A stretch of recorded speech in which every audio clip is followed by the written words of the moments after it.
Welcome to the New Abbey YouTube channel. We are a Jesus community telling the biggest story of God in Los Angeles, and we're excited that you're joining the conversation with us today. Enjoy. You're gonna find three or four, not grab, you're gonna find 3 or 4 people around you and talk about this question this morning to start. When's the last time you made a mistake? Enjoy.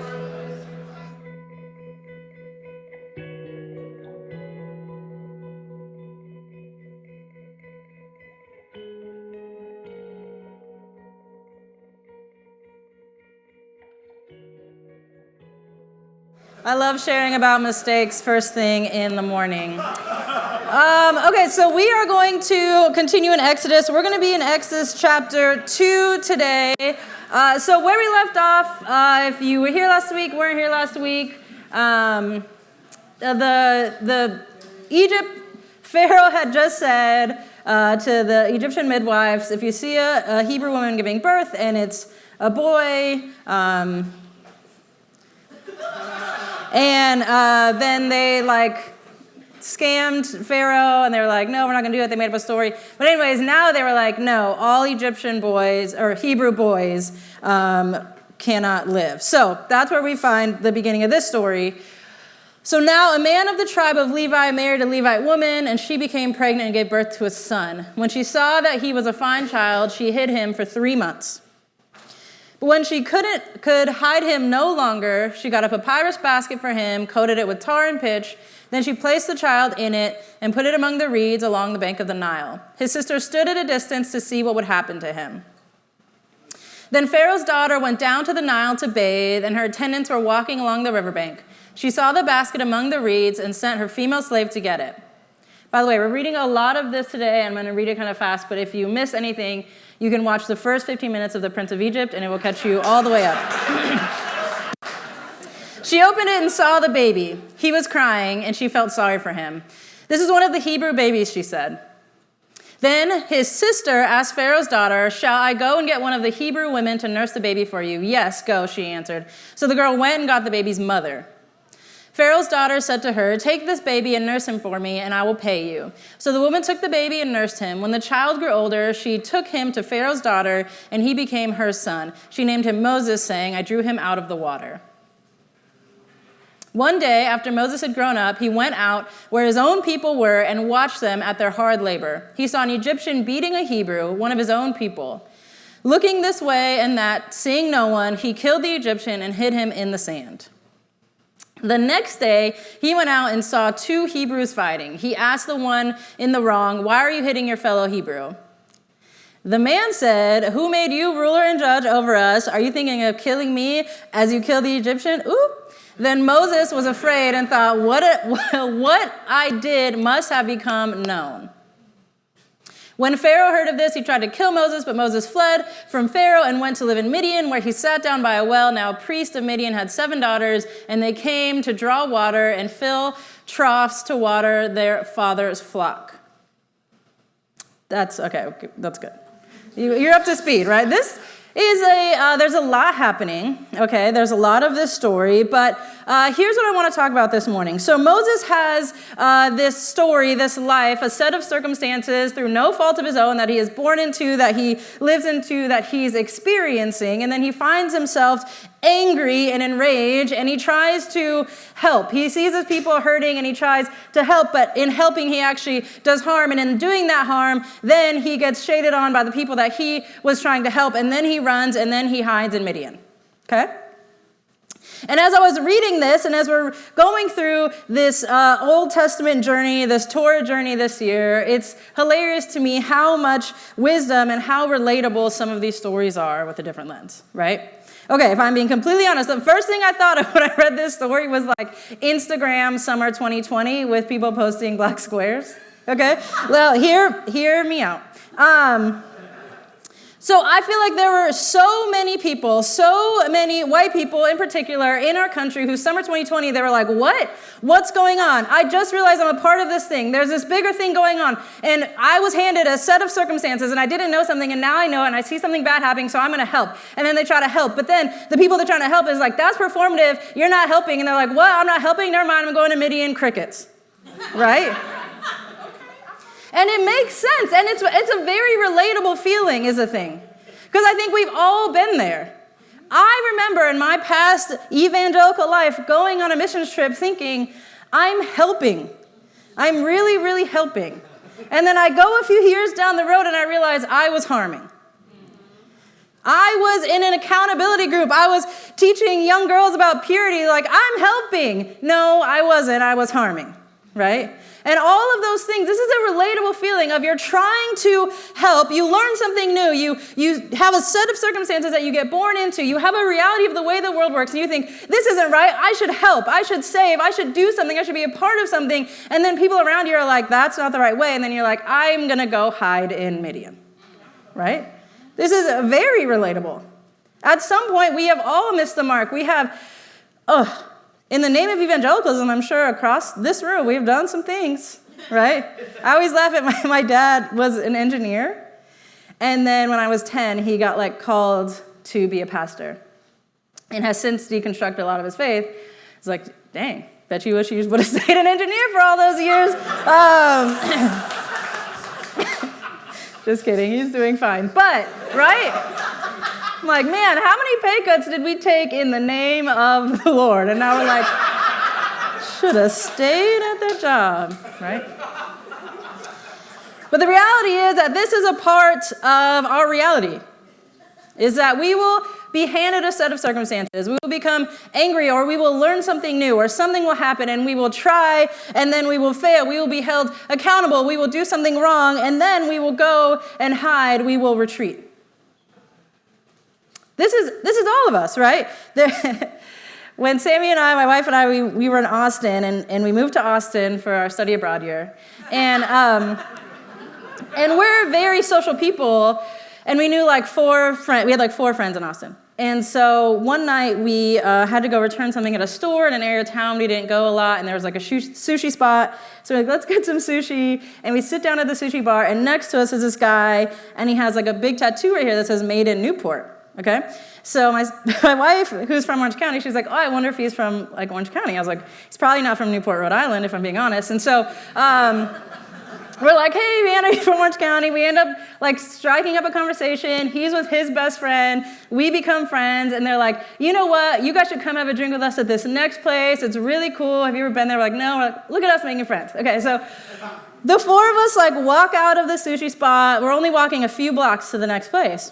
And we barely know these people, okay? We met this guy. His name is Joe 30 minutes ago, right? So I'm walking, talking with him.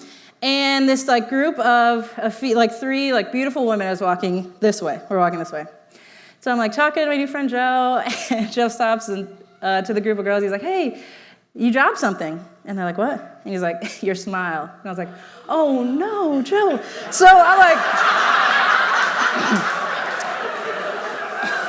and before I could even wrap my mind around it, these girls went off on Joe, okay? And they're like, you can't tell women to smile. What year do you think it is? I mean, they're going on and on. I'm like, yeah. And then they look at me, and they're like, you need to get your friend. And I'm like, oh, no,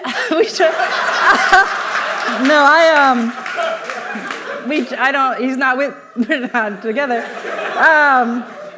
So we're walking, they leave, and Joe's like, that was crazy. I was like, no, it wasn't, Joe. So then, for the next few blocks, I'm like, Joe, you can't, we're talking about it, and finally I'm like, how many people tell you to smile when you're walking? And he's like, yeah, I'm getting it. I'm like, okay, yeah, we're getting it. This is how this works. Joe gets it. And so, the next block, there's a group of, bros, tea time this morning, they're playing golf, not having tea, and they're out now, and there's 7 of them, and I'm, talking, and Joe's like, hey, dudes, you dropped something. And they're like, what? He's like, your smile. And they're like, what?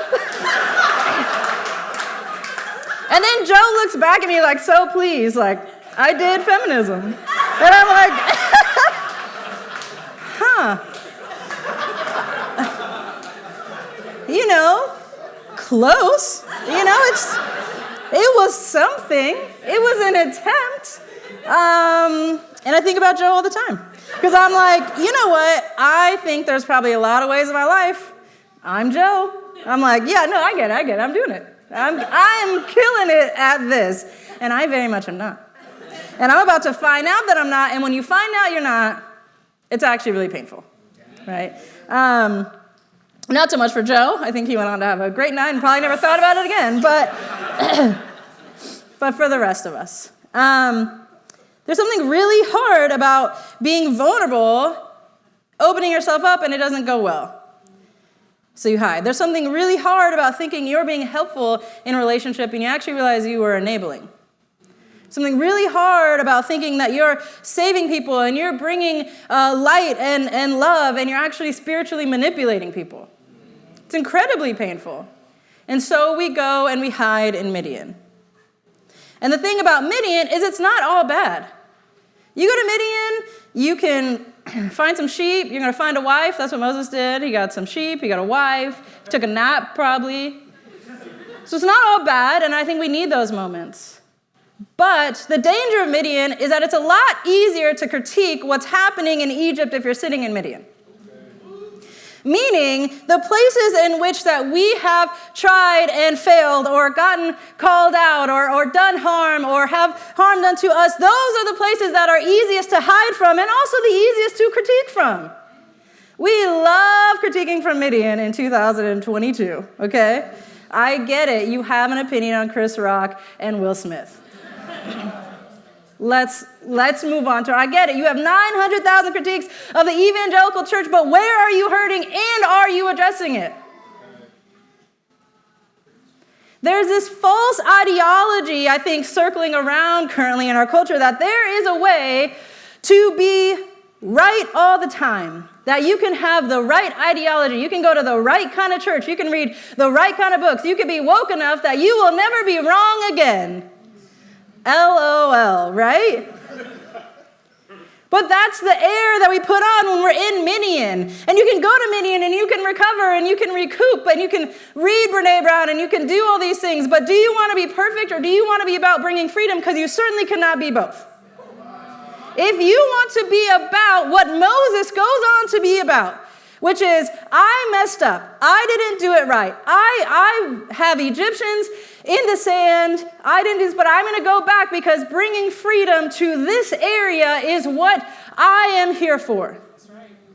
And so the areas in which we have fled to Midian, I would argue, are the areas that our lives need freeing the most. And in finding that freedom is the only way that we can bring that freedom to others. And in finding and bringing freedom, what I can assure you is you will get it wrong. You will mess up, you will be held accountable, and you will go to Midian, and it's imperative that you come back and get back in the game. And that's really hard to do. I remember a couple of months ago, a friend and I don't know what kind of space I was in. It wasn't a couple, it was probably a year ago. It's time. When I say last year, I mean 2019, everybody, just so we're clear. So when I say a couple months ago, I probably mean like around a year ago. But I'm at lunch with this friend who and this is when we were in Austin, so I'm sort of taking space from church and I'm trying to figure out all these things. And so is he. And then we get this grand plan to take down this particular evangelical leader that we both just find upsetting. Okay, so we're yeah, oh my gosh, we're devising this plan. We're oh, here's how we could bring him down, and we could and literally we're writing notes to plot and take down this man, okay? And at some point I was this doesn't feel like me. What's going on?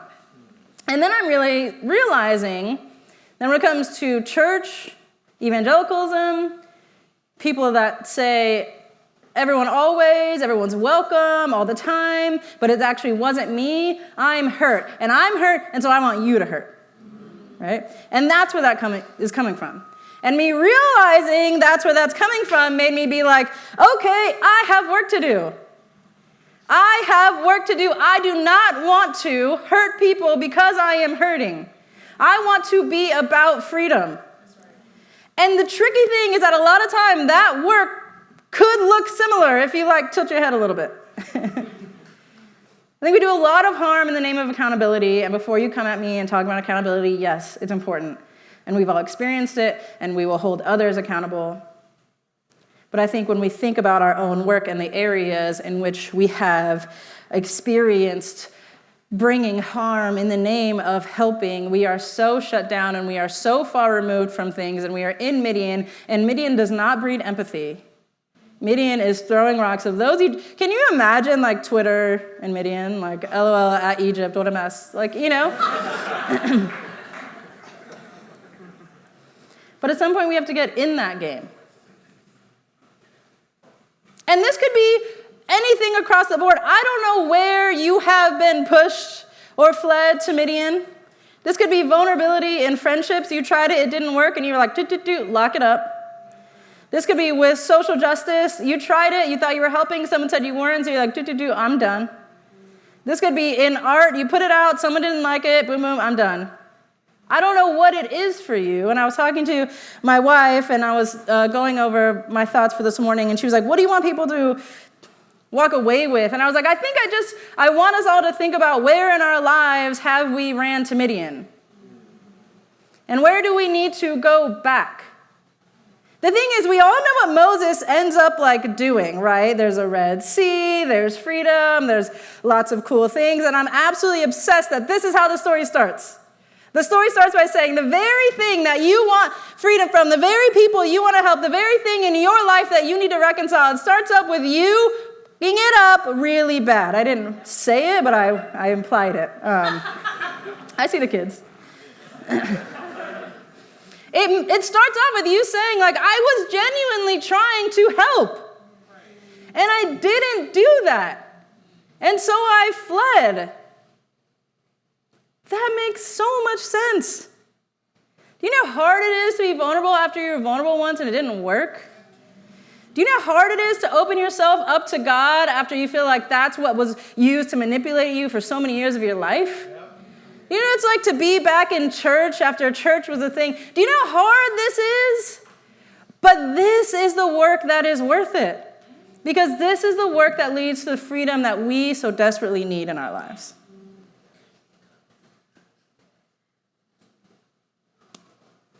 I'm endings, man. Okay. But seriously, I love this story. I love this journey. I love the idea of Midian. I love the idea of saying, that didn't work, that wasn't good, so I need to go take a nap. Maybe find a wife, you know? Get some sheep. But at some point, to bring healing and freedom to the area of your life that is closed off, that is far, that is distant, you're going to have to get back in the game. And not only does that bring freedom to you and the people around it, but it builds empathy that you cannot get another way. You know who I don't envy? Anyone. Like, the more life I live, the more I get into my own stuff, I'm like, do I think I could do better than Biden? I don't know. I do not envy that man, and I'm not about to throw stones for Midian. I have a different kind of empathy because I'm in some stuff that I'm like, man, it's hard being a human. That doesn't take away accountability, but that acknowledges a different form of empathy that we can't have when we're in Midian, that we need to have when we go back into our Egypt, whatever that is for you. So my encouragement to us all is if there's a part of you that's in Midian and you have a safe distance and you feel good about that gap and it's over there and you don't have to deal with it and you can critique and you can call and you can do those things, it might be time to go back. The freedom that you deserve, the freedom that is going to be brought, is on the other side of that gap. With that, you're going to grab the same 3 or 4 people, and the question is this: where in your life do you want to bring freedom? Enjoy.